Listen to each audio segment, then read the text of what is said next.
తపస్కాలంలో ప్రార్థనకి సమయాన్ని కేటాయించేసినటువంటి కాలం, వాక్యాన్ని వింటూ దేవుని యొక్క తలంపులను అర్థం చేసుకుంటూ, దేవుని ప్రణాళికలను అర్థం చేసుకుంటూ ప్రార్థనలో బలపడాల్సినటువంటి కాలం ఈ తపస్కాలం. దేవుని శక్తి లేకుండా, ఆత్మదేవుని సహవాసం లేకుండా ఈ తపస్కారాన్ని విజయవంతంగా మనం కొనసాగించలేం.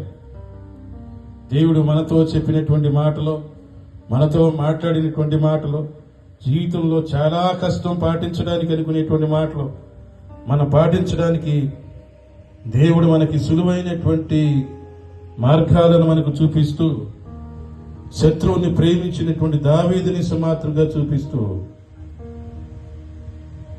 అలాగే వాక్యం మనం విన్నట్టుగా ద్వేషించేటువంటి వారికి మేలు చేయండి యోసేపు చూపించినటువంటి మాత్రమే మన జీవితంలో మనం పాటించాలని, శపించేటువంటి కృపను దయచేయమని ప్రార్థన చేసుకోవాలి. మనం కూడా చాలా సందర్భాల్లో చాలాసార్లు కక్షలు పెంచుకుని, కోపాలు పెంచుకుని, చాలా సందర్భాల్లో దేవునికి దూరం అయిపోతా ఉన్నాం.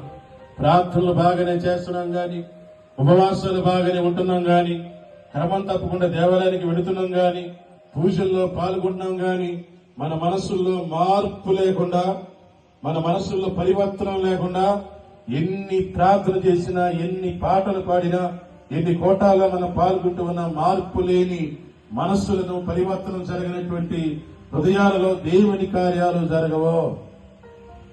ఈ తపస్కాలంలో దేవుని ఆశీర్వాదాలు మన మీదకి రావాలంటే, ఈ తపస్కాలంలో దేవుని కృప, దేవుని అభిషేకం మన మీదకి దిగాలంటే, మన మీదకి రావాలంటే, మనం కూడా ప్రభువు చెప్పినటువంటి మాటలు తూచా తప్పకుండా మన జీవితాల్లో పాటించాలి.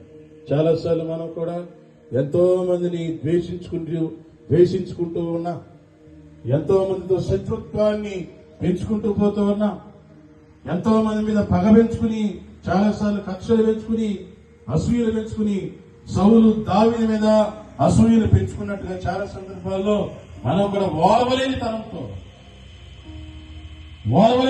అసూయతో చాలాసార్లు మనం కూడా దేవునికి దూరం అయిపోతా ఉన్నాం. ఈ తపస్కారం అనుకూలమైనటువంటి సమయం, మన మనస్సుల్ని సరి చేసుకోవడానికి దేవుడు ఇచ్చినటువంటి అనుగ్రహ కాలం. ప్రభుని అడిగి, ప్రభువా మాకు సహాయం